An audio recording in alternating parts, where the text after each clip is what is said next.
appreciate your call.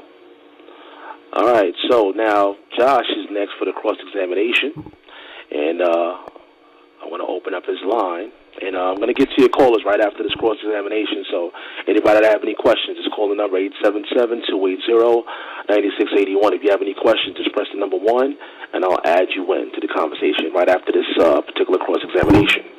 All right, Brother Josh, so who do you want to relay your questions to? Well, only one person here. Well, ain't nobody left. Reggie. Reggie's going to open up his phone line, and there you go. Go ahead. Okay, I want to continue the thought I had about the Super Bowl, then I'll get into my question, if that's okay. I just find it amazing that as an atheist, the most intriguing and interesting thing that Reggie can think of a revelation to ask of Stanley is who's going to win the next Super Bowl. I just find that hilarious, and I think that if Reggie really wanted to know something from God, if there was a God, he was trying to test if there was, he would ask who's going to win the Super Bowl, because that would be silly. Of all the things you could ask God, I mean, come on. That's why I think that he's not being serious. He's being facetious. He's playing, right? He's mocking us, right? Anyway, Hello? First of all, if God, wait a minute. First of all, God does not deal with trivial things like who's going to win the next Super Bowl. Every time God gave a revelation to somebody, it was to benefit them personally or to warn them of trouble to come. Nobody ever prayed for some personal life who's going to win the next outcome of a sporting event. So to reduce God's wisdom to ask him something as trivial as who's going to win the next Super Bowl, they don't reveal just how ignorant and narrow-minded you really are. You follow what I'm saying? Because I'm pretty sure there are a lot of atheists out there that if they wanted proof of God, and once this God showed up and they had a question to ask him, I'm pretty darn sure it wouldn't be who's going to win the next Super Bowl. They're like, finally, proof you exist. Let me ask you this. Why is there suffering in the world? Why do good things happen to bad people? Why did you let the devil run loose? They would ask something to the line of the stuff Danny was asking. Not no stupidity like who's going to win the next Super Bowl. But now, let me get into my cross-examination. I just had to get that out there. Reggie, and I asked you this question before, and you always duck and dodge it, so I'm going to ask you now in front of all the listeners. And this is for me and Stanley, on behalf of me and Stanley. What would happen to me and Stanley, not everybody in Christianity or believers, what would happen to me and Stanley if we reject atheism? We just want to continue to believe that there's a God.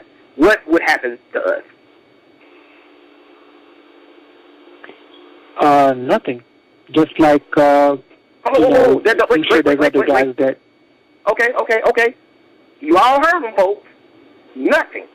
So you are admitting that there is no change in our lives if we become an atheist, because you just said nothing would happen if there is no God. And me and Stanley continue to keep the Sabbath day, continue to sing in church, and do all this other stuff. And then we all die and we just vanish to nothing. There's no reward, there's no punishment. So then you are admitting that even if me and Stanley sit through 1 million debates with you and never change, there's really it makes no difference.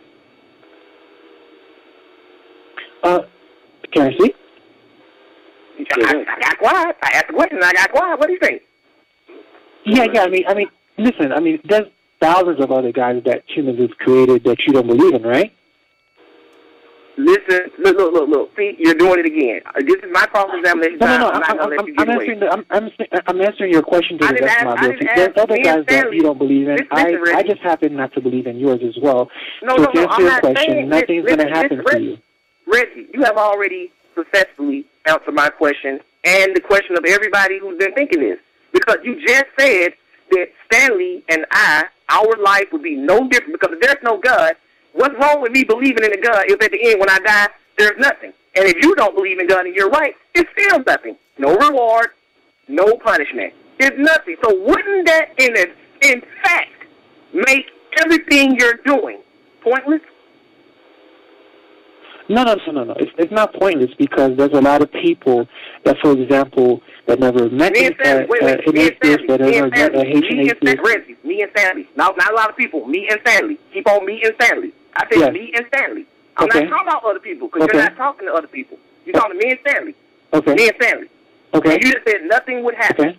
So if you just admitted that nothing would happen, if you're debating me and Stanley, wouldn't that mean you either need to debate somebody else or just let this go all together? No. Listen, I was invited by Sal, right, to talk about, I guess, religion, atheism, and whatnot. So I came on the show, right? And then I discovered a little bit of what you think or know, and so we're having a discussion. And that's pretty much it. It's very simple. Right. I would like to address more things. I got all of that. What I'm saying is, if a Jehovah's Witness came and knocked on your door right now, and you asked him, yes, what do you believe? They said, we believe in Jehovah. We believe God's name is Jehovah. We believe that if you don't believe in Jehovah, you won't get into his kingdom. You'll go to eternal fire. You see a motive there. That makes sense. Okay, I understand why you're knocking on my door trying to get me to change. But what if that same Jehovah's Witness came knocking on your door and said, believe in Jehovah, and you need to do what Jehovah says does. You need to believe in him. And you ask, what would happen if I don't? And they said, absolutely nothing. What would you say to those people? Wouldn't you in fact think that they're crazy? You're like, well, what's the point of you telling me I need to believe in Jehovah if nothing bad or good is going to happen if I do or don't?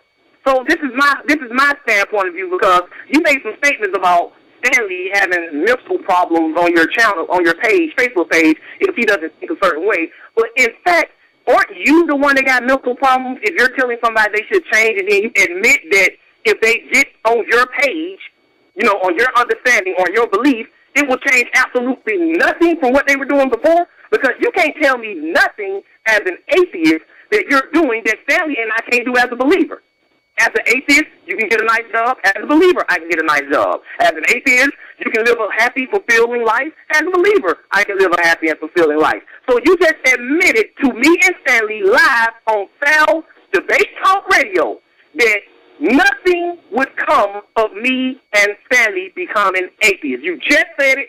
Don't try to clean it up. Don't try to take it back. You just said that. So I have to conclude by simple risk analysis that I need to keep being a believer. Because if I keep being a believer and I end up being wrong, no big deal. Nothing ain't going to happen. But if I stop being a believer and I end up being wrong, I go to hell. So that's the only thing I've been trying to get you to understand the whole time. Why start a movement when there's no moving? Movement's supposed to mean change. It's supposed to be something different.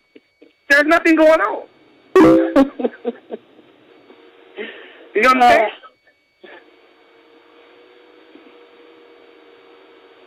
Hello? Hello, Reggie? Is Reggie still there? Okay, I guess that's a moment of silence right there. Number is 877-280-9681.